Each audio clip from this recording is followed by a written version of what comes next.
ka edhe momente kur ke përgjegjësinë e një mesazhi të rëndësishëm publik përpara xhamatit, që mund të lidhet se nuk e di, me një moment politik, me një deklaratë të fortë publike, pra me gjëra që janë serioze. Po aty pastaj do të jetë serioz normalisht. Dhe mbi bazën me cila është rëndësia mbi të cilën ti përzgjedh mesazhet, po them ato, po i fus mesazhet serioze. Për shembull, mbaj mend përgjigjen që i ktheve Bemblushit. Aty nuk mund të bësh shaka për shemb. Jo, nuk e kam fjalën te shakaja. E kam fjalën tek rëndësia, momenti i rëndësishëm i kthimit të një përgjigje, kur e gjykon ti, po them. Si çdo njeri sepse je një person që ke një përgjegjësi të madhe publike, do thoja. Absolutisht, e di këtë pjesë dhe mendohem shumë herë përpara se të bëj një reagim. Pra, më kap dhe mund një emocioni, normalisht, po mendohem, domethënë dhe mundohem të jem sa më rigoroz, sa më i shkurtër, pa e zgjatur, edhe pa prekur, si më thon, individët, po prek fenomenin. Përveç se nëse rastin, siç u përmend rastin fjalë që ai domethënë ka bërë një përmendje të xhamisë Rrugës Kavajës, atë normalisht duhesh një përgjigje.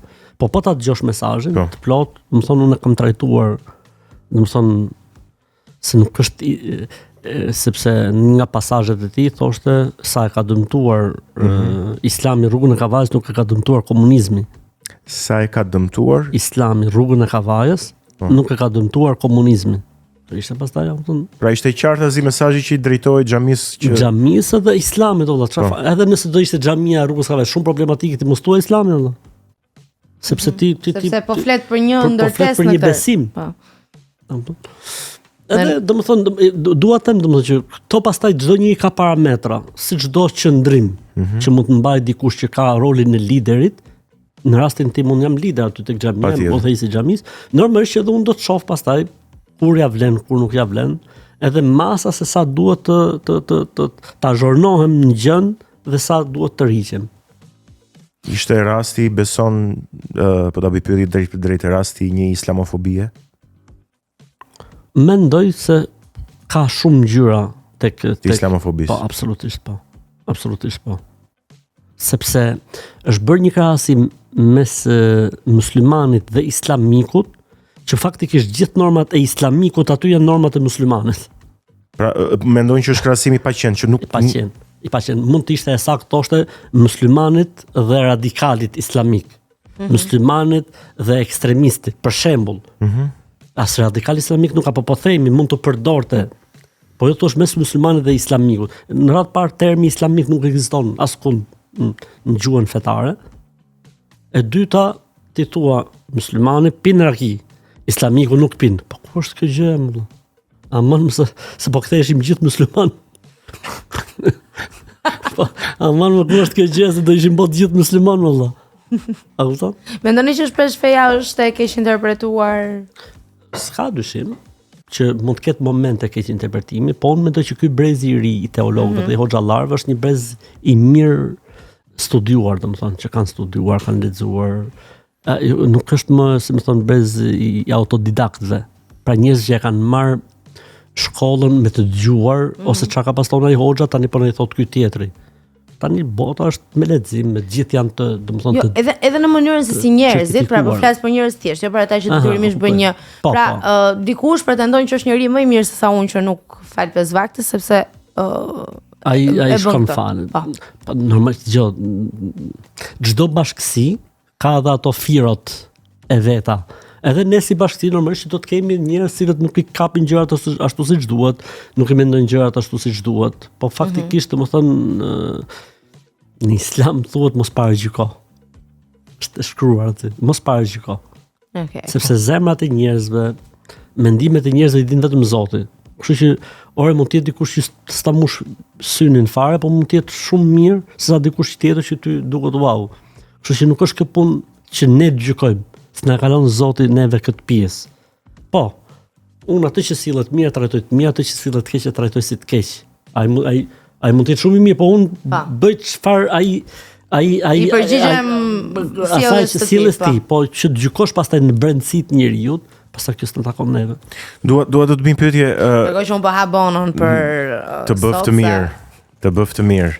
Unë mua s'po më hahet për momentin, po do të them nëse do më hahet. Dhe po ha ato që donte Martini.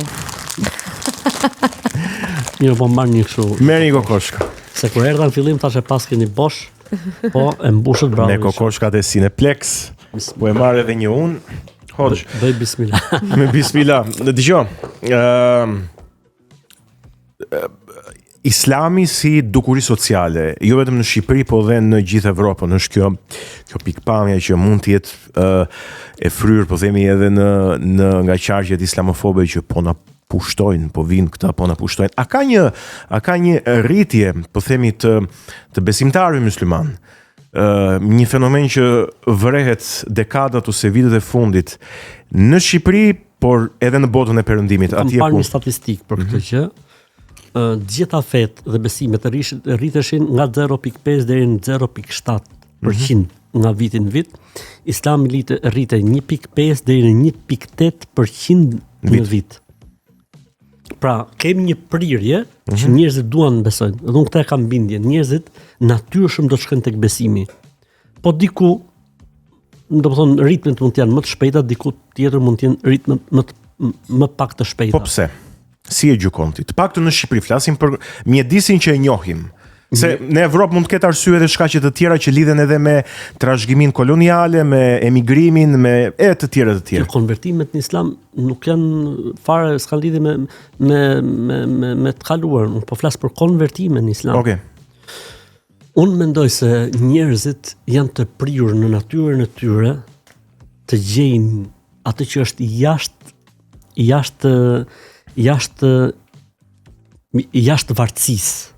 Çdo gjë në këtë botë nga atomi dhe ecë më lart ose brenda atomit, çdo gjë është e mvarur nga njëra tjetra. Çdo gjë është në varësi, është e mvarur. Patjetër, pra shkak pasojë, ka një varësi. Ka një shkak pasojë. Duhet gjetur ai shkaktari kryesor. Dhe njeriu ka natyrën e tij që e ka të nevojshme ta gjejë Zotin, e ka të nevojshme. Sepse vjen një moment që çdo gjë tradhton, çdo gjë kthehet kundër, çdo gjë është e përkohshme. Dhe njeriu ka nevojë atë që është përtej kohës, jashtë kohës. Dhe kjo unë mendoj, tani unë flas dhe si fetar këtu, po patjetër unë prandaj ta bëj pyetjen. Them që kjo është nevojë njerëzore. Madje një shoku jon, një hoxh që ka marrë doktoraturën tek UET-ja, Hoxh Justiniani, ose një. Po si. Ai ka bërë një studim, doktoraturën e ka marrë pikërisht për këtë gjë, sepse kemi një dilemë tjetër që thuhet, njerëzit bëhen fetar se s'kan ku të shkojnë. Se njerëzit humbin shpresën, thonë, po besojmë. Nuk është kjo për shembull që humbin shpresën? Ja, nuk është kjo. Edhe Hoxhi Justi, domethënë, doktor, është doktor i shkencave tani, ka bërë pikërisht doktoraturën për këtë gjë dhe ka dalë në përfundim që nuk është kjo arsyeja pse njerëzit besojnë. Mund të jetë në një moment caktuar, por nuk mund të jetë fenomen, nuk mund të jetë ky rregulli. A kupton? Dhe ai ka dalë në përfundimin aty mbas një sondazhi që ka. Nuk është një moment dobësie, një moment humbje shpresje, një moment rënje depresive, po. Ndonjëherë, në një rast po më vëlla, mund të jetë që dikush ka humbur dikë dhe beson. Dikush ka fituar diçka shumë të madhe dhe kjo e çon besim. Po rregulli i art nuk është ky. Rregulli është që njerëzit vëlla janë kërkim të vazhdueshëm. Unë kam net me njerëz vet. Unë kam net vet me ateist. Që ajo trondit për shembull, pyeti që i bëj duke bë mohabet, u trondit. A di s'ka ndodhur një herë me një rast. Një ateist i kishte dek prindi. Edhe mohabet e si, për kështu ishte shumë i prek. I thashun, kemi bërë mohabet shumë, fund fare tash i bëra këtë pyetjen. Tash ai viziton varrin e prindit? Po, tha javë për javë. Ndoli. Kava. Ndoli. Tha, çfarë do të thonë më fjalë? Tash unë po pse i viziton? Ai ka vdek, ka marr fund. Po. Okej. Pse duhet të shkosh me i vizitu? Çfarë të lidh ty i thash me ata? Më nduaj shumë. Tash e kupton që ka diçka apo jo? Po, tek shkenca beson feja? Se ka qenë diskutimi ka hershëm kjo. Komunizmi na ka lënë këtë vërim, këtë grop. Nuk janë një. Ne besojmë se shkenca dhe feja janë një. Okej. Ti shko për shembull, vetëm le të themi 10 shekuj pas. Shkollat, universitetet shkencëtarët më të mëdhenj kanë qenë të Spanjës, të Andaluzisë. Dhe kanë qenë musliman arab. Do të thonë nuk bie ndesh, nuk ka përplasje. Ne kemi një parim që thotë teksti hyjnor dhe e vërteta shkencore nuk bie ndesh. Nëse bie ndesh, ndodhi një moment duke sikur përplasim njëra tjetrën, ose teksti hyjnor nuk është interpretuar siç duhet, ose si më thënë, shkenca nuk ka arritur akoma në atë që quhet e vërtet shkencore, po është thjesht hipotezë, po i është dhënë hipotezës termi teori. Teori, po. Po është akoma një hipotezë, po themi. Akoma nuk është vërtetuar si teori, sepse është e pamundur. Është ajeti i përkthyer gabim, i kuptuar gabim ose fjala e profetit, ose këtu ka diçka që po për një agent caktuar po ja japin termin teori, po faktikisht është akoma në studim e sipër. Siç besojmë ne për shembull fetarët e të gjitha vejave, siç besojmë ne për shembull për teorinë e evolucionit.